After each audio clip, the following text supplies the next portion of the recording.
자, 이번 이야기는 시청자 이쌤님께서 이야기를 들려주실 겁니다. 또 처음 참여를 하시는 거다 보니까 많이 또 긴장을 하고 계실 텐데 여러분들도 많은 응원 부탁드리고요. 어떤 일들을 겪으셨는지 들어보도록 하겠습니다. 네, 안녕하세요. 이쌤님. 예, 안녕하세요. 많이 긴장되셨죠? 아우, 마음 좀 가라앉히려고 네네네.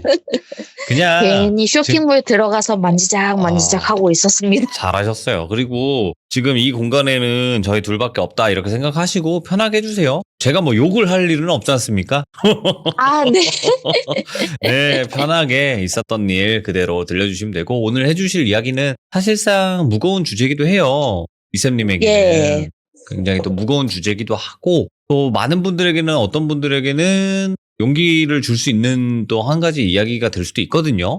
반대로 생각을 하면. 네, 저도 도이비님이 얘기해 주신 것처럼 네. 어느 분들한테는 참 무거운 얘기이기도 하겠지만 어느 그죠. 분들한테는 용기를 주신다는 말씀에도 공감을 하는 게 사회복지 쪽 계열에서 제가 종사를 하고 있습니다. 네. 정말 저한테 일어났던 일이 저도 기막힌 우연이라고 생각은 하는데 이 이야기를 들으시면서 이제 마냥 무섭고 못 믿을 얘기라기보다는 이런 이면도 있다. 사회복지 쪽에서 이렇게 소외된 계층에서는 이런 이면도 있다. 그런 정도로 좀 생각을 하시고 가볍게 들어주시는 얘기가 되었으면 좀 좋겠습니다. 감사합니다. 그 뜻이 저희 시청자분들에게 잘 전달이 될 거라고 저는 믿어 의심치가 않습니다. 자, 그러면 바로 출발을 해보도록 할게요. 렛츠고!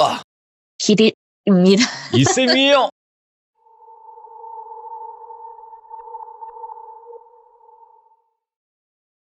때가 3년 전이었어요. 네. 지금으로부터 딱 3년 전이었고요. 저는 현재 20 후반대에 접어들었고 네. 사회복지 관련 일에 일찍부터 종사를 했었어요. 근데 제가 막 이렇게 공무원이나 그런 건 아니고 사회복지 중에서도 사회복지를 기반으로 하는 여러 재단들이 있고 저는 그중에 중독 관련해서 속한 곳에 있습니다. 이 일을 업으로 삼았고 삶으로 삼았기에 직업의식 자체도 굉장히 강한 편이고 여기까지는 이야기해도 제가 사생활 노출이 안 되니까 괜찮을지 모르겠는데 제가 만난 환우분들은 알코올 및 중독에 관련된 환자분들이십니다. 오호, 예. 그래서 그분들이 안 좋은 선택을 하시거나 혹은 또 중독에 빠지는 것을 막기 위해서 상담사로서 한창 경력을 쌓아 나가고 있었을 때 이야기고요. 이 얘기를 하려면 일단 저희 가정사부터 얘기를 드려야 될 것 같은데 저희 아버지께서 대장암을 앓으셨어요. 대장암을 앓으셨는데 그때 당시가 겨울이었고 겨울 딱 이렇게 돌입하는 때 아버지께서 대장암 2기 말을 진단을 받으셨습니다. 네. 그래서 집안이 말 그대로 풍비박산이 났고 엎친격으로 사업도 망하면서 굉장히 집안 자체가 망가져 버렸어요. 네. 그러면서 아버지가 상태가 너무 안 좋아지시면서 의사 선생님께서 마음의 준비를 하라는 말까지 들었었을 때 일어난 일입니다. 이사를 갔었어요. 정말 가진 돈이 없어서 당시 지역까지는 밝힐게요. 경기도 시흥에 갔어요. 시흥이 지금은 막 발전되어서 여러 가지 네. 신도시 들어오고 그러지만은 당시에는 정말로 시골 동네였어요. 그 예전에는, 그죠? 예, 예전에는 정말 논이랑 밭밖에 없었고 지금도 저희 부모님이 예전에 사셨던 그 집은 논이랑 밭밖에 없어요, 주변에. 그 흔한 편의점 하나 10분 걸어가면 나오는 거리고 그래서 밤이 되면 나가지 말라고 할 정도로 앞쯤에는 막 어둠의 세계에 일을 하시는 그런 분들도 사시고 하여튼 그런 집에 처음 이사를 갔습니다. 저희 가족이 이삿짐 센터를 부를 돈도 없어서 그냥 몇 안 되는 살림을 박스에 이렇게 옮기고 4층 빌라였어요. 굉장히 허름한 빌라요. 옆방 공실이었고 저희가 401호에 들어간 거예요. 401호, 402호 이렇게 있었고 위층은 301호, 302호 이렇게 그러니까 한 층에 두 가구밖에 없는 4층 빌라의 맨 위층에 올라갔었거든요. 네. 부모님이 지내실 안방이랑 저랑 동생이 지낼 옆방 그리고 화장실밖에 없는 낡은 18평? 좀 안 됐던 것 같아요. 정말 좁았습니다. 화장실까지 합쳐서 18평이었으니까요. 이삿짐을 옮기다 보니까 한층 옮기고 쉬고 한층 옮기고 쉬고 그렇게 해서 체력이 다 소진이 돼서 가족들은 널브러져 있는데 저 혼자서 어느 정도 짐 정리를 해야 되니까 안방에 네. 좀 들어갔거든요. 그러면서 여기저기 둘러보고 하는데 벽지도 많이 까이고 문틀도 많이 까이고 내가 봤을 때도 좋은 집은 아니다. 왜냐하면 부동산 주인이 계약을 할 당시에 굉장히 후다닥 해버리셨어요. 저희는 싼 매물이니까 그냥 급처한다는 얘기에 듣고 돈 없으니까 지금 가진 것도 다 경매에 내몰리고 그 직전이니까 네. 그 집을 선택을 한 거였는데 그러면서 저희 집의 처지를 딱 이렇게 실감을 하면서 아버지도 아프시고 난 한창 사회복지 이 길이 맞는가 고민을 하고 있는 가운데 나는 어떻게 해야 되나 하면서 안방을 좀 바라보고 있었는데 문이 그때 콱 닫혔거든요. 누가 닫았는지는 모르겠어요. 워낙 외풍이 잘 들어오는 집이라 바람이 그런 걸 수도 있고 아니면은 이제 뭐 남은 짐을 옮기다가 그럴 수도 있었겠다고 생각을 했습니다. 저는 하여간에 문이 닫혀서 하고 나가려고 문을 여는데 문이 안 열리는 거예요. 당황해서 이거 잠금 장치 있나? 아니면 저는 이제 저랑 5살 차이 나는 남동생이 있어요. 동생이 밖에서 잠갔나? 모르고 잠가버렸나? 해서 가족을 불렀거든요. 열어줘, 잠겼어. 그러니까 어머니가 이것도 뭐 너는 이렇게 일하느라 바쁘고 뭐 한데 하면서 투덜거리면서 문을 딱 열려고 하시는데 야 밖에서도 안 열린다? 그러시는 거예요. 덜컥덜컥 하는데. 그래서 딱 문을 보니까 문 안쪽에 잠금 장치 누르는 게 제 쪽에 있더라고요. 그러니까 제 쪽에서만 잠글 수가 있는 거예요. 근데 제 문은 열려 있거든요. 그거 누르는 것밖에 없고 그것도 안 눌려 있다. 그러니까 다시 해봐라 다시. 알았어. 그래서 다시 눌렀다 빼고 돌려봐도 문이 안 열리니까 엄마 여는 구멍 없어요? 열쇠 넣고 돌려봐요. 열쇠. 그랬는데 열쇠 넣는 구멍이 있는데 그 자체가 막혀 있어. 그러니까 그냥 열쇠 넣는 구멍 흉내만 내는 것 같아. 잠금이 안에서만 되는 것 같은데 너 장난치지 말고 빨리 나와. 그랬는데 그때는 진짜 무섭다는 감정보다는 지쳤다는 느낌이 컸어요. 예. 하루 종일 엘리베이터로 없는 빌라로 짐 옮기고 이사시센터 부를 돈도 없어서 몇 층 옮기고 다시 몇 층 옮기고 체력은 바닥이지 너무 짜증이 나서 문고리를 신경질적으로 제가 막 덜컥덜컥 하면서 이게 왜 안 열리는 문까지 짜증나게 하고 내가 잠근 게 아니라니까 하는데 갑자기 띵 하더니 눈앞이 기립성 저혈압 있는 분들은 아실 거예요. 이렇게 갑자기 앉았다가 일어나면 눈앞이 무슨 노이즈 끼는 것처럼 화면에 찡 했다가 다시 돌아오는 느낌이 있는데 현기증 같이. 이번엔 네네 맞아요. 네. 그렇게 했는데 이번에는 반대로 제 눈앞에 노이즈가 찡 하고 끼더니 그냥 제가 그대로 쓰러진 거예요. 근데 쿵 하면서 제가 문에 부딪혔나 어쩌나 했는데 그 충격으로 문이 열린 것도 같아요. 근데 어머니가 갑자기 문을 열고 폭 들어오시면서 세상에 이쌤아 그러면서 저를 딱 이렇게 세우시는데 눈앞이 흐려지는데 제가 그 상태에서 서러움밖에 안 느껴지는 거예요. 갑자기 너무 울면서 어머니를 붙잡고 읍소를 하면서 왜 그랬어? 왜? 나를 왜 여기 가뒀냐고. 나를 왜 여기 가뒀어? 그러면서 너무 화가 났어요.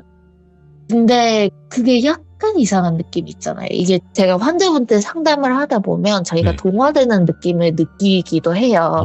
흔히 막 가족 때문에 너무 힘들어서 술 마셨습니다. 딸아이가 이렇게 가출을 하고 하면 그 환자분의 상태에 동화되어서 진짜 이분이 그럴 수도 있겠구나. 진짜 나 같아도 술 마셨겠다. 그런 느낌. 근데 그 감정이 내 거는 아닌 거를 내가 분명히 알고 있는 느낌. 그 느낌이 있거든요. 근데 그 느낌이 딱 드는 거예요. 누군가의 감정이 저한테 느껴졌다는 말이 맞을 것 같아요. 굉장히 슬프고 서럽고 화나고 정말 화났어요. 정말 증오라고 해야 되나. 외롭고 힘들고 강렬한 원망. 그러다가 끝이는 너무 화나다가 그게 순식간에 싹 하고 사그라들면서 죽이고 싶다는 사고가 눈에서 살짝 근데 자식이 부모를 죽인다니 말도 안 되지요. 근데 제가 더 이의가 없었던 거는 어머니를 평소에 원망하거나 어머니가 저한테 못해주신 부분이 전혀 없었고 저희 모녀는 사이가 항상 좋았었거든요. 근데 그 죽이고 싶다는 느낌이 살짝 마음속에서 눈에 치켜 뜬 거예요. 근데 제가 이게 일을 하면서 학문적으로 항상 궁금한 부분이 있었어요. 청소년 친구들을 상담을 할 때 뭐 이렇게 남을 해하고 싶어요. 이런 상담을 하거나 아니면 성인분들 이렇게 상담할 때 그런 얘기가 나왔을 때 그 감정은 과연 어떤 감정일까? 사람을 죽이고 싶다는 감정은. 그래서 이제 범죄 심리학까지 파고들고 그랬었거든요. 네네. 근데 아무리 읽어봐도 느낌을 이해를 못하겠어서 그걸 제가 그때 순간에 딱 느껴본 바로는 정말 그냥 안 되겠다. 죽여버려야겠다. 이 사람 안 죽이면은 내가 못 산다. 그리고 죽여가지고 잡힌다고 해도 내가 이것보다는 더 낫다. 그러니까 정말 그냥 쉽게 그 다음부터는 죽일까? 죽여버릴까? 뒤처리나 뒷수습이 이렇게 되겠지? 결국은 경찰에 붙잡힐 거야? 근데 뭐 어떻게 말하면은 정당방위라고 받아줄지도 모르고 이런 정말 그 무미건조한 생각들이 머릿속에서 확 스쳐 지나가는 거예요. 예. 그래서 그날은 제가 어머니를 밀쳤어요. 그냥 밀치고는 스스로 갑자기 그런 생각이 들은 제가 제정신이 아니라고 느꼈고 최근에 아버지가 아프시니까 제가 일을 좀 더 열심히 한 부분이 있었어요. 일을 하고 일이 끝나서도 이제 알바를 하러 가고 어떻게든 집안에 돈을 끌어모으려고 노력을 하다가 상담까지 하다가 보니 너무 우리 환우분들의 감정에 서글픈 마음에 동화가 된 거다. 그래서 내가 지금 어머니를 원망하는 마음이 생겨나서 내가 지금 착각을 한 거다. 나 이거 정신과 가야 된다. 그래서 진짜 그날 밤은 어머니 곁에도 안 갔어요. 어머니한테 가면은 제가 무슨 짓을 할지 모른다는 생각에 작은 방에 들어가서 동생도 너 엄마랑 같이 자라고 오늘은 엄마 옆에서 자라고 하고 저 혼자 틀어 박혀서 밤이 지새운 다음에 출근을 미루고 정신과를 찾았거든요. 원래 사회복지 관련 계열은 정신건강의학과에서 매번 정신상태 점검을 주기적으로 받기를 권장하는 편입니다. 그렇다고 들었어요. 예. 환우들을 상담을 하면서 그 환우들에게 감정을 동화시키는 경우가 많으신 상담자분들도 계신데 그럴 경우 우울감이 전이되기도 해요. 제가 돌비님께 막 이렇게 저 이래서 우울하고 저래서 우울하고 이러면 돌비님도 이 사람이랑 계속 있으면은 나까지 우울해지는 것 같아. 이런 감정을 받으실 때가 있으셨을 수도 있을 거예요. 당연히 그렇죠.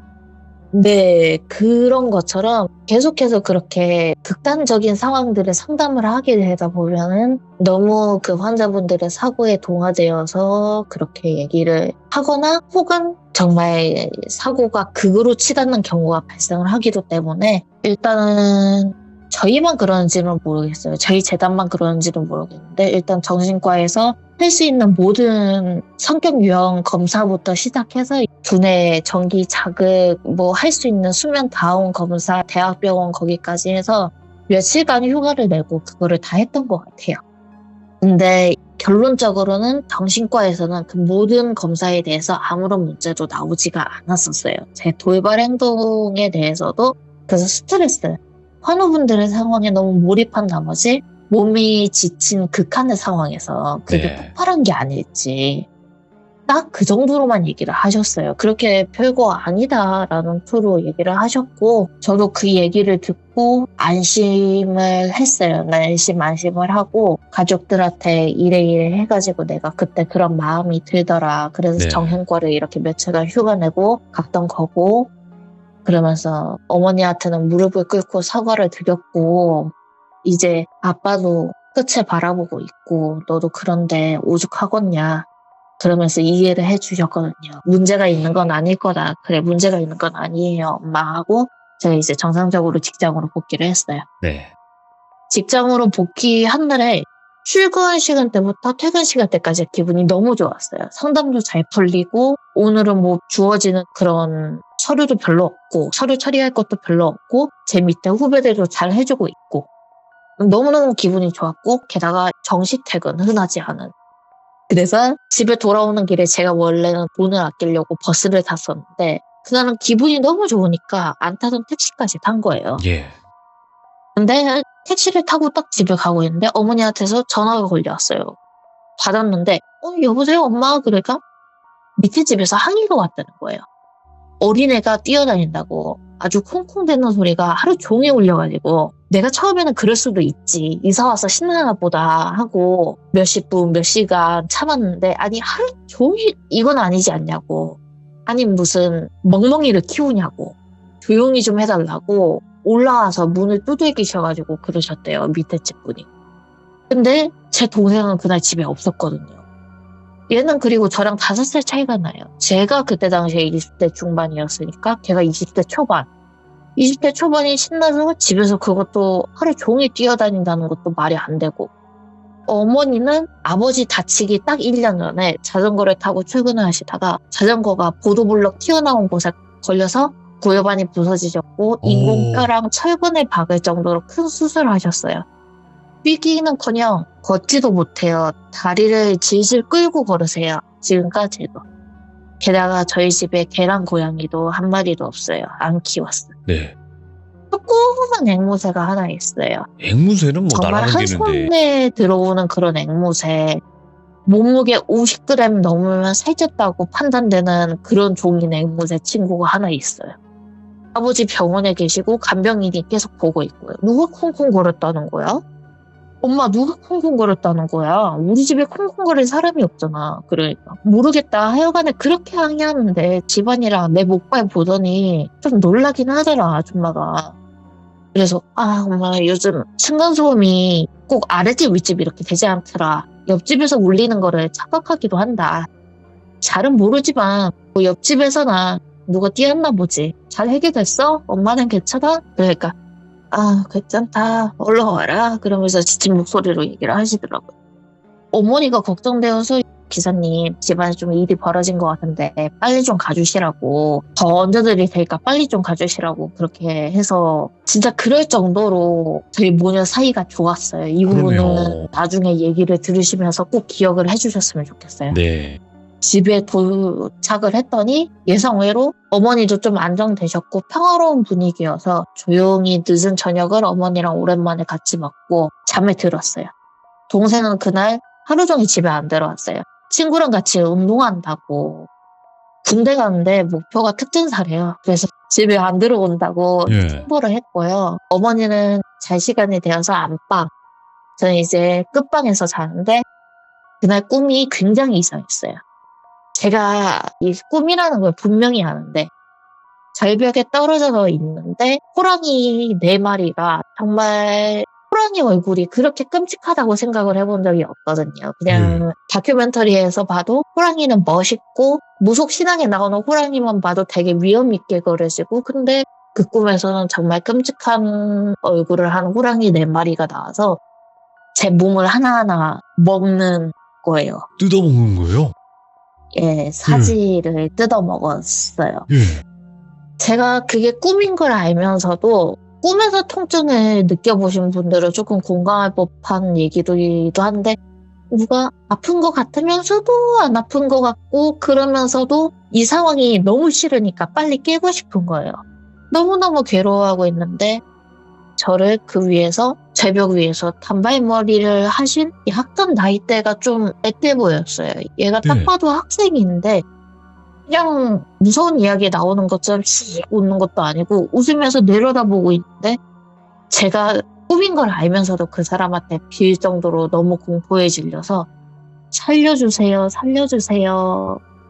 정말 평소 살기 싫다는 입버릇이 있었거든요. 제가 뭐만 하면은 에휴 살기 힘들다, 살기 힘들어, 그치? 아이 살기 싫어. 이런 입버릇이 있는데 죽을 위기에 처하니까 꿈이란 걸 알게 되었어도 울면서 살려주세요, 살려주세요 하고 빌게 되더라고요. 그럼요. 예. 근데 그 단발머리 아이, 여자, 소녀가 딱 맡겼어요. 그 소녀는 아무 말도 안 하는 거예요.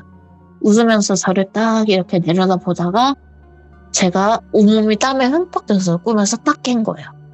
정신이 몽롱한 상태로 온몸은 흠뻑 젖어가지고는 여기서 자면은 그 꿈을 더 이어서 꿀지도 모른다는 생각에 어머니한테 갔어요. 어머니한테 가가지고 옆에 누웠는데 차마 장기운을 못 이긴 거예요, 제가.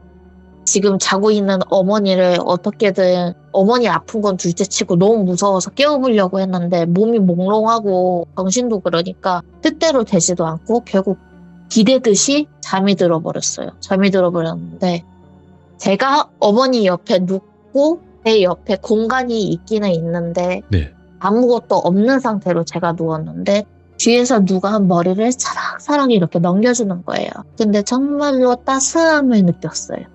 어떤 손이 막 쓰다듬으면서 사락사락 이렇게 넘겨주고 잠이 반쯤 든 상태로 예. 정면을 보고 누운 다음에 손으로 그냥 저도 왜 그랬는지 모르겠는데 그 사람이 손을 살짝 포기더라고요. 그래서 손을 딱 이렇게 잡았어요.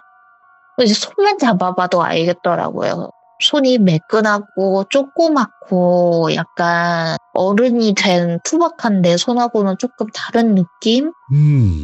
이거는 남자 손은 아니다. 그러다가 어머니가 저를 이렇게 딱 깨우신 거예요. 그때 어머니가 계속 뭐 하면서 일어났는데 손에 아직도 그 감촉이 남아있는 채로 옆을 살짝 보니까 정말 꿈결에 내가 잠에서 덜 깬 건지 약간 그 단발머리 친구 모습이 살짝 보이는 듯 안 보이는 듯. 근데 제가 일어난 뒤에 어머니 얘기를 들어보니까 어머니가 저를 깨우신 거는 제가 어머니를 이렇게 잡고 잤대요, 손을. 어머니 손을 잡고 자면서 평소 제 악력으로는 생각할 수 없을 정도로 짓누르듯이 꽉 이렇게 움켜잡더래요. 그러면서 엄마 살려줘, 엄마 나 지금 속고 있어. 엄마 나 좀 살려줘, 엄마 나 속고 있어. 그렇게 말했다는 거예요. 그래서 내가 너를 깨웠다. 네가 일단은 악몽을 꾸는 건 분명해 보이니까 내가 너를 깨웠다. 무슨 뭐 꿈 내용이 안 좋았냐? 뭐 아빠가 잘못되는 꿈 꿨어? 네, 엄마가 아빠 때문에 한참 불안할 때니까. 근데 저는 굉장히 편안함을 느끼면서 일어났는데 따스하고 편안하고 이게 무슨 또 엄마를 딱 이렇게 쳐다봤거든요. 이제 그때 제 모습은 머리가 다 헝클어지고 그냥 산발이 된 상태에서 아니 뭔 얘기를 하는 거예요. 하는데 어머니가 갑자기 제 뒤를 정말 사람이 질겁한 눈이 있잖아요. 뭐야? 공포에 찬 눈으로 딱 뒤를 쳐다보시더니 제 머리 끄댕이를 잡고 거의 끌어당기듯이 품을 탁 이렇게 안더니 못 뛰어가! 안 돼! 못 줘! 안 돼! 그러면서 악을 쓰시는 거예요. 그래서 저는 오빠 왜 그래? 아니 정신 좀 차려보라고. 왜 그러는데 왜 그래? 그러는데 저를 갑자기 껴안고는 그 다친 다리로 질질 끌면서 중간에 몇 번이나 저를 들고 가면서 저를 떨어뜨렸어요. 근데 저도 걸을 의지가 없었거든요. 당시에 생각해보면 이상하게 이렇게 끌고 나가면 내가 딱 일어서가지고 엄마를 잡고 뭔 일이냐고 붙들고 말해야 맞는 건데 근데 저를 잡은 손은 놓지를 않고 계속해서 머리끄댕이라도 잡아서 집 밖에 던져놓은 거예요. 던져놓고 문을 탁 닫아버리고 막 숨을 몰아쉬면서 우유를 하시는데 저는 갑자기 또 그 와중에 집안에 혼자 남은 새가 걱정이 되는 거예요. 앵무새가. 그래서 엄마 일단은 구구도 꺼내자. 일단 꺼내오자. 지금 뭔 일인지 내가 지금 하나도 모르겠으니까. 근데 엄마가 들어가려면 저를 딱 막으면서 동생한테 연락하고 구구 꺼내와야 된다. 와. 너 들어가면 안 된다. 그러니까 뭔 소리냐 지금. 아니 지금 꺼내와야 된다. 지금 나를 꺼내왔으면 구구도 꺼내와야 된다. 그때까지만 해도 진짜 엄마가 왜 그런지 모르겠던 거예요. 저는. 그렇지. 정말로. 예. 근데 어머니 손을 뿌리치려고 하는데 다리를 저시면서도 사람이 시금단난 손으로 제 얼굴을 밀치고 저보다 힘이 없는 50대 여인의 손인데도 제 얼굴에 막 밀쳐지고 그럼 나랑 같이 들어가자. 그러고는 이제 그 집 비밀번호를 부들부들 떠시는 손으로 하나 이렇게 누르면서 띠로리 문이 열렸습니다 하니까 천천히 들어가시는 거예요. 저를 자기 뒤에 팍 숨기고는. 그래서 그 방 가까이는 가지도 못하게 하고 너 거기 딱 붙어 있어 한 다음에 그냥 자기가 다리를 저시니까 차라리 딱 엎어지셔가지고는 세 장 그거 조그매요 진짜로. 그 세 장만 낚아채듯이 해가지고는 그걸 들고 다시 그 다친 다리로 가자고. 그래서 도축해서 일단 이렇게 해서 나갔어요. 나갔는데 나는 집안이 그 순간까지도 너무너무 따스하게 느껴지는 거예요. 근데 구구를 데리고 나오는 와중에 저는 아무런 일도 없었다고 생각을 했거든요. 예. 어머니는 무조건 미층 아주머니한테 내려가서 재워달라고 해야 된다고 하셨어요. 그래서 네. 새벽에 문을 두드려가지고 문을 열어달라고 재워달라는 기함을 펼쳤는데 어머니 얼굴이 워낙 사색이니까 이분도 놀라가지고 일단은 들어오라고 한 거예요. 예. 근데 무슨 일이냐고 물어봐도 아무도 대답을 안 해주고 저는 뭔 일인지 모르고 네. 새는 이제 겁먹어가지고 구석에 자기 침대에 쪼그려 숨어있고 어머니는 식은땀에 젖어가지고 숨만 몰아쉬고 예. 그래서 연락을 뒤늦게 받은 동생 놈도 왔어요. 여기서 저희가 짚고 넘어가야 될 게 네. 저희 가족이 기독교예요. 이유가 예. 아버지의 어머니께서 위암으로 고생을 하셨어요. 아버지가 초등학교 때. 당시 이용하던 무당이 아버지한테 굿을 하면 아버지 어머니가 나을 수 있다고 한 거예요. 위암이. 돈을 거기에다가 다 쏟아부었는데 돌아가셨대요. 그래서 이 세상에 귀신은 없다. 오직 유일신 하나님뿐이다. 네. 그런 아버지 사상을 따라서 기독교였던 어머니가 그날 밤에 사색이 돼가지고 외할머니한테 연락을 해서 외할머니가 아시는 무당집으로 갔어요. 아버지한테 뭐 알려지든 말든 상관없다고. 엄마 이거 아빠가 알게 되면은 아빠 병세만 더 깊어진다. 아빠 충격받는다. 엄마 이게 말이나 돼. 외할머니가 전남에 사세요. 우리끼리만 내려가면 지금 차 태워줄 사람도 없고 차를 태워준다고 하더라도 8시간이 넘게 걸리는 거리를 어떻게 내려갈 건데 아빠가 무당집 간 거 알면은 기함을 하고 지금 무당집에 가야 될 게 아니고 우리는 정신병원에 가야 돼. 정신병원. 정신과에 가야 돼. 내가 봤을 때 엄마 지금 진료 받아야 돼. 엄마 딸이 지금 그쪽에서 일하잖아. 엄마 내 말 들어. 그랬는데 어머니가 너는 가만히 있어. 너는 속고 있는 거야. 내 딸이 속고 있는 거라고 그랬어. 너 말하지 마. 그러고는 이제 그대로 외할머니한테 연락을 해서 무당집에 간 거예요. 저는 이제 계속 이해가 안 되니까 예. 현대의학의 최정점에 서서 일하시는 분들이 의사시고 간호사시고 간호조무사시고 그리고 저희 재단도 약간 꼽사리로 그 즈음에 껴들 수 있다고 생각을 하는 게 저희는 중독 환자분들을 치료를 하면서 그런 거에 대해서 중독될 수 있는 물질에 대해서 굉장히 깊게 배우거든요. 저는 어머니가 보이는 증세가 불안 증세 및 갑작스러운 발작 증세라고 생각했어요. 충분히 그렇게 생각할 수 있어요. 네. 근데 그때는 그 생각이 너무 확고해서 어머니를 정신병원에 일단은 입원을 시켜야 된다.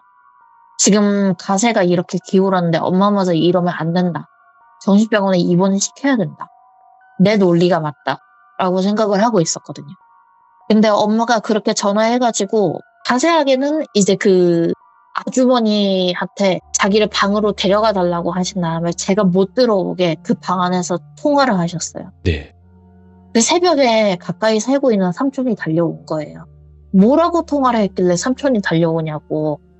근데 엄마가 쟤 잡아가지고 앞좌석에 태우고 쟤 안전벨트를 맺히고 그러니까 누나 다리도 안 좋은데 아니 쟤를 네 옆에 태우고 쟤가 조수석에서 문 열 수 있냐? 문 열고 뛰어내릴 수 있냐? 뭐 이런 것들을 물어보시는 거예요. 그래서 엄마 진정하라고 나 그런 일 안 한다. 그랬더니 아니야. 네가 봐야 돼. 삼촌이 그래서 알았다. 딱 그러고 이제 저희가 외할머니가 오래 알고 지내신다는 그 무당집으로 갔지요. 드디어 간다. 한 6시간, 7시간 정도를 말없이 차만 운전한 것 같아요. 중간에 휴게소 한번 들릴 법도 한데 화장실 가는 것도 엄마가 막으셨어요. 예. 너 내리면 안 된다고. 근데 저는 그때 휴게소에서 내려가지고 경찰에 신고를 해야 된다는 생각을 했어요. 지금 정상적으로 일이 돌아가고 있지가 않다, 지금. 지금 저렇게 공황 증세를 보이는 사람을 오래 방치해두면은 119를 불러야 될 상황이 올 수도 있다. 가뜩이나 다리도 수술을 하셔가지고 투여받으실 수 있는 약물도 제한이 있으신 분인데 이건 안 된다. 지금이라도 빨리. 그래서 어떻게든 휴게소에서 저는 화장실을 간다는 핑계로 내리려고 하는데 목마르다고 해도 화장실을 간다고 해도 계속 운전하라고. 앞길에 차도 대지 말라고. 그래서 삼촌이 그러면은 누나 좀 이상하다 이럴 법도 한데 알았다고. 삼촌까지 왜 그러냐고 진짜로. 나 무시하냐고 왜 그러냐고 서러워서 막 오는데 지금 내가 보이는 행동이 미친처럼 보이나? 그 생각이 딱 드는 거예요. 그래서 네. 그때부터는 안 울고 이렇게 꿋꿋이 서가지고 백미러로 계속 어머니를 지켜봤어요. 근데 어머니가 제 눈에 벌벌 떨면서 못 쳐다보시는 거예요. 동생은 얼빠진 표정으로 저를 보고 있고. 그래서 너도 내가 이상해 보이냐? 동생한테 그러니까 동생이 아무 말도 안 하고 고개를 쓱 돌려버리는 거예요. 그 상태 그대로 표정이 굳어진 상태로 탁 이렇게 돌리는데 제가 그때 당시에 느끼기에는 너희 한심한 이걸로밖에 안 느껴졌어요. 이 가족들이 지금 다 합심해가지고 나를 몰아간다. 엄청난 피해의식이었죠. 나중에 전말을 알고 생각을 해보면. 근데 그때 당시에 저는 진짜로 그렇게 느꼈어요. 그래서 이 일이 어떻게든 끝내고 나면 휴대폰으로 전화를 해서 경찰에 신고를 해야겠다. 지금 달리고 있는 고속도로에서 이 사람들이 나를 안 믿어줄 때 휴대폰을 꺼내면 쉽사리 휴대폰을 뺏길 수도 있다. 그런 계산까지 한 거예요, 제가. 어쨌든 그렇게 6시간을 달려가지고 무당집을 딱 들어갔어요. 새벽에 운전을 해서 오후에 도착을 했을 거예요. 예. 햇볕이 화창하게 비치는 오후였는데 무당집이라 그래서 뭐 막 신산도 그려져 있고 신랑 화려하고 막 이런 거를 상상을 했어요. 돌비님 라디오 보면 알지만 일러스트 나오는 신당들 보면 되게 화려하고 그렇잖아요. 그렇죠. 사당들이 네네. 막. 근데 이분은 그냥 1층 가옥, 그것도 비싼 부자들이 사는 집 말고 평범한 가옥집에서 저희를 맞아주시는 거예요. 근데 저희 3명이 그냥 엄마, 동생, 저 이렇게 앉고 네. 삼촌은 이제 밖에서 문 지키고 있으라고. 그래서 이게 또 나가서 신고하기는 글렀구나 그랬는데 그분이 갑자기 저한테 이름이 뭐라고 그러셨죠? 그래서 이쌤입니다. 그랬더니 이쌤 먼저 얘기해보세요. 다른 가족분들 말고 이쌤 먼저 얘기해보세요. 예. 그래서 어머니가 아니 선생님 그러시면 안 된다고. 지금 제 말을 먼저 들으시면 가만히 있으세요. 이쌤 먼저 얘기해야 돼요. 이쌤 먼저 얘기해보세요. 그래서 저는 이때가 기회다 싶어서 열변을 토했지요. 이 모든 일이 스트레스 때문에 가족이 이렇게 동시다발적으로 스트레스를 받는 일도 존재를 한다. 아버지가 돌아가실지도 모른다는 공포, 강해진 집안에 대한 힘들, 이런 것들에 대한 스트레스 상황에 패닉에 처한 것이라고 대답을 했어요. 네. 근데 그분이 웃으시면서 그렇군요. 그렇게 생각하는군요. 그렇죠. 스트레스 상황에 와서 패닉이 왔고 그렇죠. 무속신앙으로 해결하려는 건 말도 안 되지 않냐고. 네, 그렇죠. 자, 그럼 제가 지금 선생님 얘기 다 들었어요. 그럼 어머니 얘기해보세요, 이제. 그랬는데 제가 듣기에 너무 충격적인 얘기가 나온 거예요. 어떤 걸? 어머니가 이제 울면서 얘기를 하시는데 문이 잠긴 날이랑 제 뒤를 보신 날 그 2개로 얘기를 하셨는데 이사 첫날 이제 문이 잠긴 날 정말 열쇠 구멍도 없고 안에서 잠금 장치가 되어 있는 거 확인했던 터라 엄마는 짐을 옮기시면서 확인을 하셨대요. 네. 잠금 장치가 이렇게 누르는 방식으로 안에서만 잠금이 되는 걸로. 네. 그래서 제가 장난을 치나 싶어서 화가 엄청나게 나셨다고 합니다. 그래서 문고리를 잡으면 돌리면 열어지는 구조인 것도 알고 있었대요. 문고리를 잡고 장난하지 말라고 딱 돌리려는데 문고리랑 방문이 좀 차갑더니 찬 바람이 훅 에워싸는 느낌? 그래서 겨울이라 외풍이 드는구나. 4층이라서 여기에 있으면 애 얼어 죽겠다. 지금 갇힌 게 거짓말이 아니구나 싶어서 문고리를 돌리셨는데 갑자기 초인종이 띵동 띵동 하고 울리더래요. 저는 초인종에 울린 기억이 없어요. 여기서부터 제가 막 무당 아주머니한테 뭔 초인종이 울렸냐고, 나랑 계속 문 안 열렸다고 얘기하지 않았냐고. 근데 가만히 계세요. 가만히. 어머니 계속 얘기하세요. 이쌤 말대로 어머님이 미치신 거면 어머니 얘기도 들어봐야죠. 지금 상태를 봐야 되니까요. 그렇죠? 어머니 계속 얘기하세요. 그러니까 인터폰을 일단 누구세요? 했는데 인터폰이 낡은 폰이라서 밖에 화면은 찌직거리면서 안 보이고 목소리만 들리더라니까. 네. 근데 이제 밖에서 어떤 사람이 얘기를 하더래요. 그거 문 안 열려요? 이런 식으로 띄엄띄엄 얘기가 들리더래요. 그래서 네?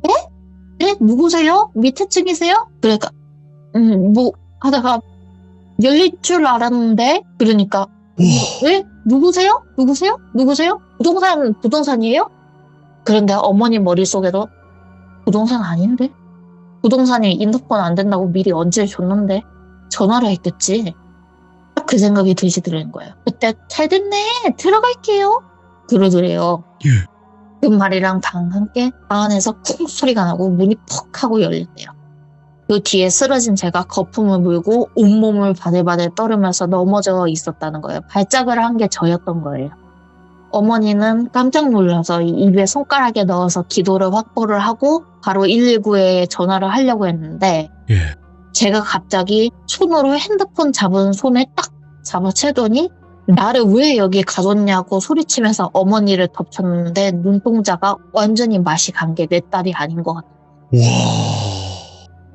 그 뒤에 자기가 생각해보면은 그 뒤에 그냥 안심하고 지내는 것도 너무 이해가 안 되더래요. 지금 와보니까.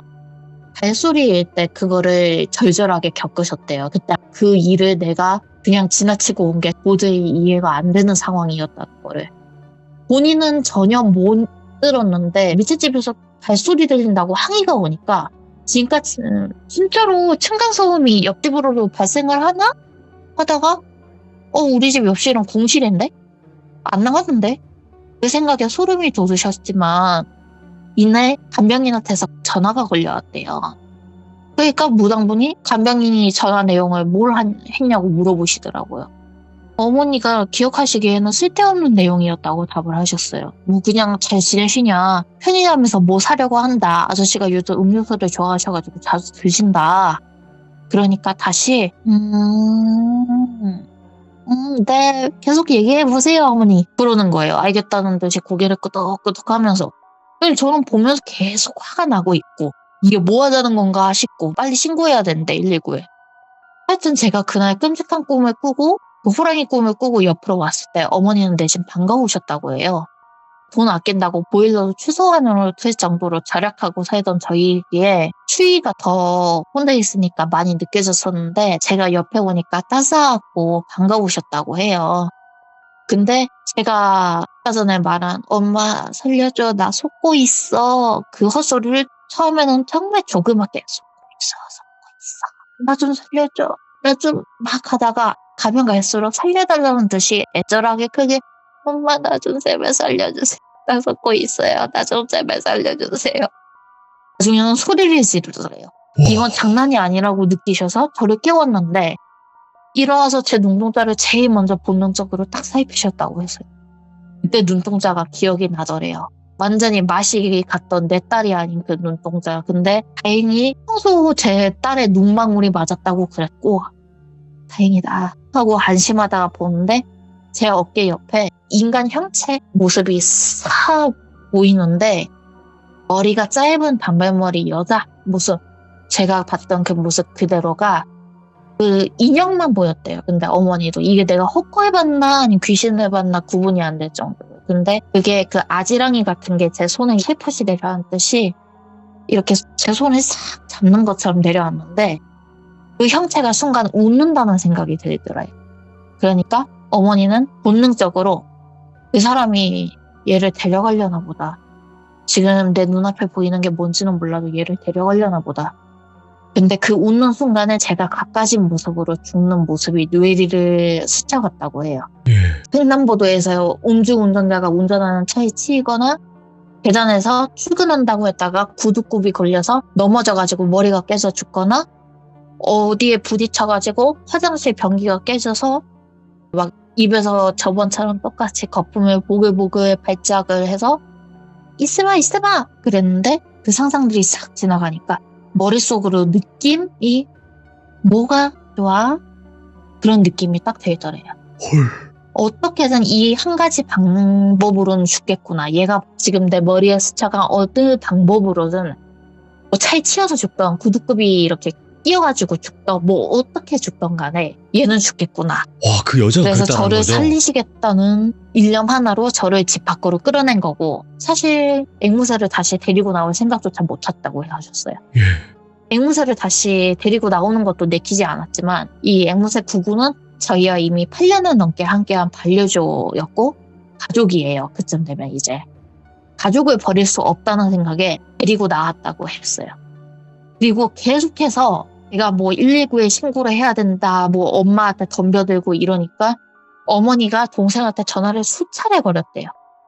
근데 동생이 이제 옆에서 얘기하려는 전화가 왔다가 받으려면 끊어지고 전화하나? 아니면 중고폰이라 폰이 문제가 있나? 그래서 얘가 수십 통의 전화가 그렇게 걸려왔다 끊어지기를 반복을 하니까 아 이거 장난 아니다 싶어서 콜백을 했고 그제서야 울던 어머니랑 연락이 되어서 지가 허겁지겁 온 것이라고. 근데 저는 이상했어요. 정말 이상하다고 느꼈거든요. 가족들이 왜 이렇게 과민 반응을 하지? 그래서 가족들을 밀치고는 열심히 설명을 했어요. 내가 이쪽 계통에서 일을 해서 안다. 패닉이 와서 그런 거다. 전문 용어까지 구사하면서 뇌내 반응이 지금 어디에 미치는 영향이 어쩌고 저쩌고 어이구. 하면서 온갖 아는 체를 다 하면서 설명을 한 거예요. 가족이 미친 거라고. 정신병원에 신고해야 된다고 지금. 이거 빨리 치료 안 하면은 지금 이게 정상이라고 보시냐고. 선생님도 아시지 않냐고. 지금 동생도 검사받게 해야 된다. 일단 엄마는 확실하게 엄마는 집어넣어야 된다. 라고 얘기를 했대요. 가만히 웃으면서 들어주시더니 어머니랑 동생한테 조용하게 그냥 지금부터 제가 무슨 일을 하던 그때로 나서지 말고 가만히 계셔야 됩니다. 그 말 후에 제가 그대로 그냥 제 기억 속으로는 제가 많이 맞았어요. 머리채를 순간적으로 확 휘어잡혀가지고 싸대기도 맞고 정말로 싸대기라고밖에 표현을 할 수가 없었어요. 머리를 후려치듯이 맞고 발로 밟히고 야차 같은 얼굴로 정말 뭐라 욕을 하시는데 이씨 년이 어디서 어린애를 현혹해서 일가족을 네 가는 게 외롭다고 끌어가려고 해. 그곳서도 이러니 살아고서는 뻔하구나. 내가 어떻게든 너를 해주려고 했는데 널 보니 오히려 그렇게 하면 한일 노하시겠다.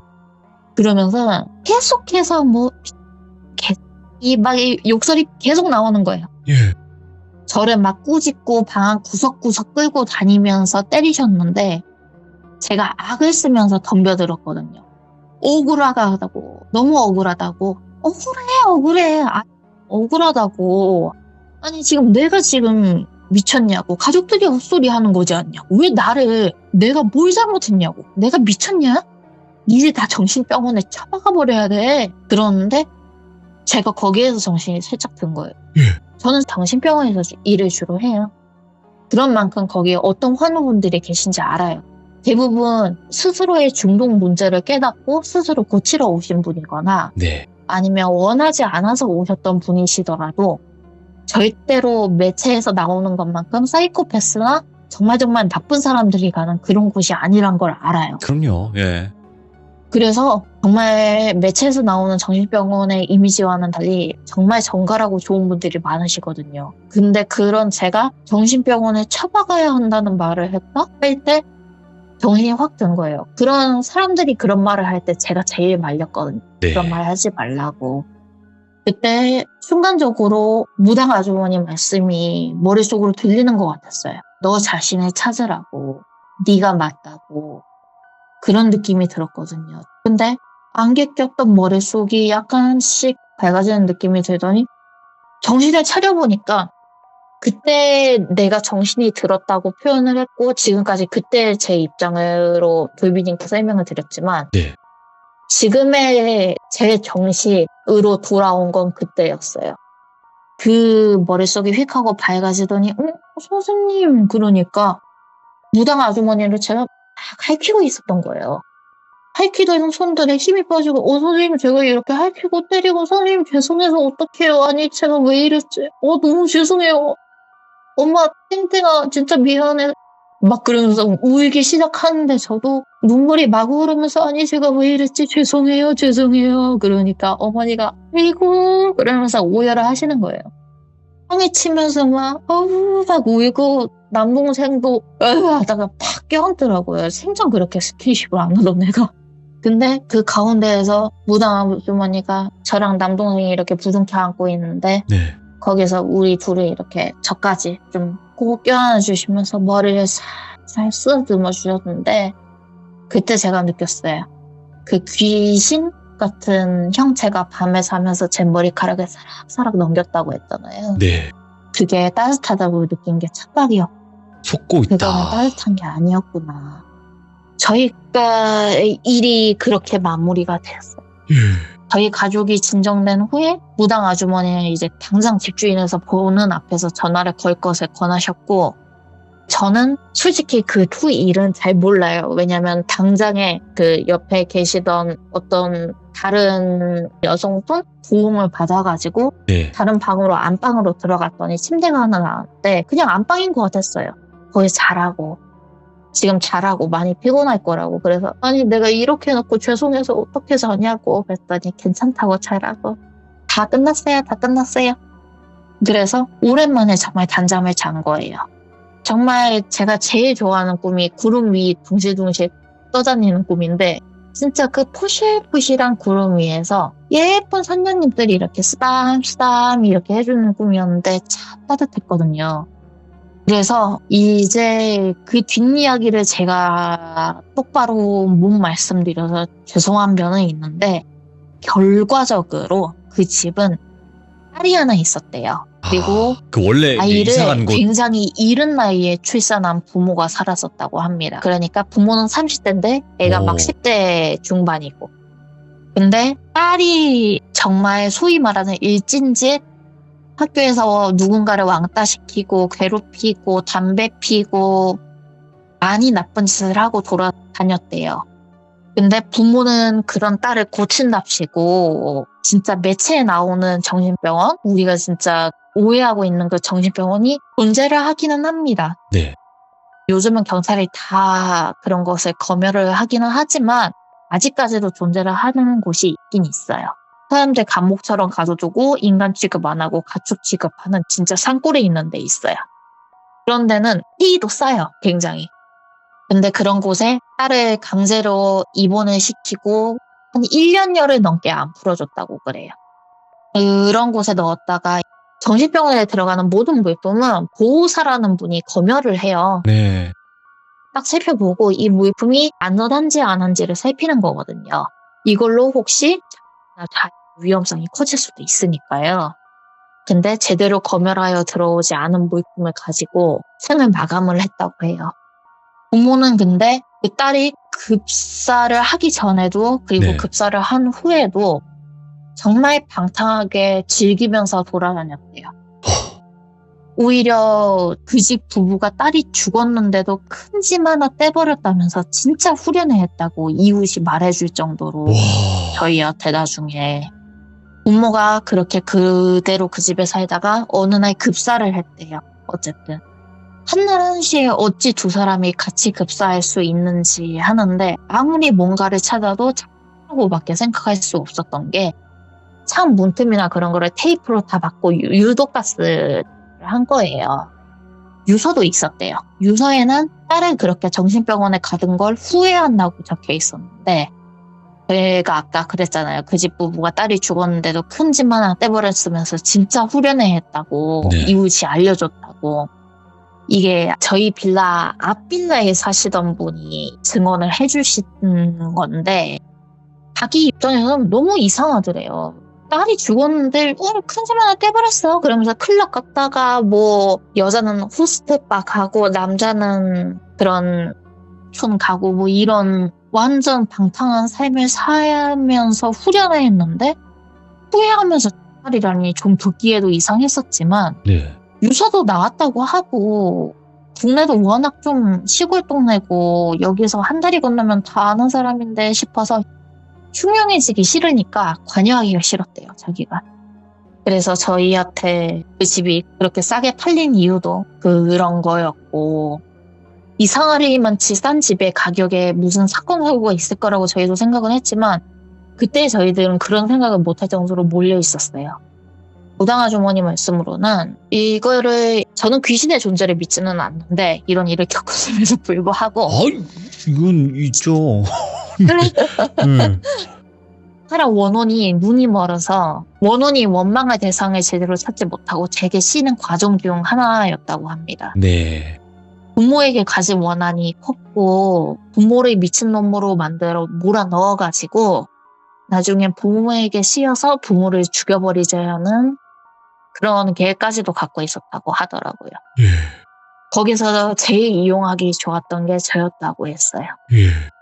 자기랑 똑같은 성별이지 실질적으로 가장이지 상담 관련 일을 하고 전문 과정을 대학에서 이수했지 그리고 원혼인 죽은 곳과 관련된 일을 하니 제게 씌어서 가족을 품위 박살내기 원혼이 보기에 어찌 이보다 딱 들어맞는 애가 있었겠냐. 와. 상담사가 우리 가족이 이상합니다 라고 말할 정도면 그냥 예. 들어가는 건데 일반 보호자의 말로도 그렇게 설득력을 갖는데 상담사가 말하면은 그래서 저한테 씌어서 이 가족을 완전히 박살을 내버리고 다 죽여버리자. 예. 원한을 풀자는 게 목적이었다고 하는데 그렇게 얘기를 하셨어요. 초반에는 풀어주려고 하셨대요. 얘기 들어주고 좀 풀어주려고 했는데 가만 보니까 가진 생각이 괘씸해도 너무나도 괘씸하고 또 자기도 이 정도로 원한을 가지고 이 정도로 악해지지는 않는데 살아생전 어찌나 주위 사람들을 그렇게 괴롭히고 살았으면 예. 그 주위 사람들이 가진 원한이 쌓여서 그 업이 정말 많다고 하셨어요. 예. 그래서 저렇게 복수할 대상조차 이미 자기가 죽여버렸음에도 불구하고 친부모를 아마 친부모도 그렇게 씌어서 간 거라고 얘기를 하시더라고요. 원혼에서 이제 근데 악귀가 된 거네. 예. 예. 저희는 뭐 딸이라는 얘기를 듣고 엄마는 맞아 하셨었는데 이제 저는 그때는 그랬겠구나 친구 입장에서는 다행히 초기 시인 상태로 와서 네가 본인이 가족을 생각하는 마음이 커서 이겨낼 수 있었다고 하는데 만약에 부모에게 비슷한 일을 당했거나 부모에게 원망을 한 톨이라도 갖고 있었으면 너무너무 어려웠을 거라고 했었어요. 네. 그 정도로 지금 복수를 할 대상을 찾아서 복수를 했음에도 불구하고 아직 못 죽였다고 생각을 하는 거예요. 자기 네. 생각으로는. 그쵸. 그러니까 또 그 집에 들어온 저희 가족을 또 이용을 하고 그 집에 또 들어오면 또 이용을 하고 근데 자기 힘으로는 천도를 해줄 수가 없대요. 네. 없앨 수도 없고. 그래서 저희 가족은 그 뒤에 아마 어머니가 무당 아주머니랑 보는 앞에서 집주인이랑 전화를 걸으셔서 네. 어찌저찌 얘기를 한 것 같아요. 근데 사건 사고가 있는 집은 계약 전 꼭 고지해야 하며 고지하지 않을 시 계약 해지 대상에 등록이 된다고 저도 알고 있거든요. 그래서 계약을 해지하기는 쉬웠어요. 사람이 죽은 집이라고 얘기를 듣지는 않았거든요. 근데 일본만 그런 게 아닌가 보네요. 일단은 저희 집에서 그런 일이 있었다는 거를 얘기를 안 했고 아마 그게 법적으로 문제가 되는 내용이 아니었어도 저희 가족이 거기에서 당해서 지금 무당집까지 찾아왔다는 게 굉장히 그 집주인한테 제가 현실적으로 생각하기에는 큰 리스크로 다가왔을 거예요. 저희 집이 만약에 이 집 계약을 안 해주면은 저희 집은 뭐 집에 귀신이 씌었네 어쩌네 그러면서 안 갈 거고 그때 가서 저희 집이랑 억지로 계약을 해지를 해주더라도 다른 사람들이 소문 듣고 들어오기나 하겠냐 그런 마음에 해지를 해준 것도 같아요. 그리고 너무 싸기도 너무 쌌어요 솔직히. 다른 집으로 이사를 갔어요. 결국 대출을 끼고 이사를 갔고 네. 그 전 집보다 더 좁았어요. 끼고 가도 더 좁았는데 그런 일은 없었고 아버지 용태도 그 뒤로는 점점 좋아지셔서 지금 완치 판정을 받으시고 오. 5년이 지나야 진정한 완치 판정이시지만 어쨌든 다 떼어내고 이제 항암까지는 다 마치셨습니다. 예. 직장 잘 다니고 계시고 저도 제 할 일 열심히 잘하고 승진하고 있고 그런 상태입니다. 아이고. 당시에 저희 어머니가 곁들이자면 참고로 저희 어머니가 간병인의 쓸데없는 전화를 받거나 동생 전화가 끊어지고 이런 일들은 원한귀가 그러니까 귀신이 간병인 선생님마저 조정을 할 수 있어. 귀신은 뭐든지 다 할 수 있어. 이런 게 아니고 저희 가족에게 일어나는 이상한 일들을 눈치채지 못하게 하려고 일부러 신경을 돌리려고 한 게 크다고 하셨어요. 그러니까 일부러 전화 벨소리에 더 집중을 하게 한다든지 유난히 외풍이 불어와서 지금 이 집을 나가야 되나 고민을 하고 있을 때 창문을 닫게 만든다든지 일단 움직이게 해서 머릿속에서 그 생각을 지워버리는 거예요. 그러면 이 사람들이 이제 그래 내 처지가 이런데 어디로 가겠어. 그러면 다 걸려들었다고 좋아하는 거. 그러니까 귀신이 간병인 선생님한테 영향을 미쳤다기보다는 그때 네. 관심을 핸드폰으로 돌리거나 관련된 생각을 할 때 다른 것을 현혹하는 식으로. 국성에서도 현혹되지 마라고 그러는데 현혹되지 마. 진짜. 그 말이 예. 진짜 마음속에 와서 박혔었어요. 결국 어떻게 보면은 제가 현혹되어서 생긴 일이었고 이 모든 일이.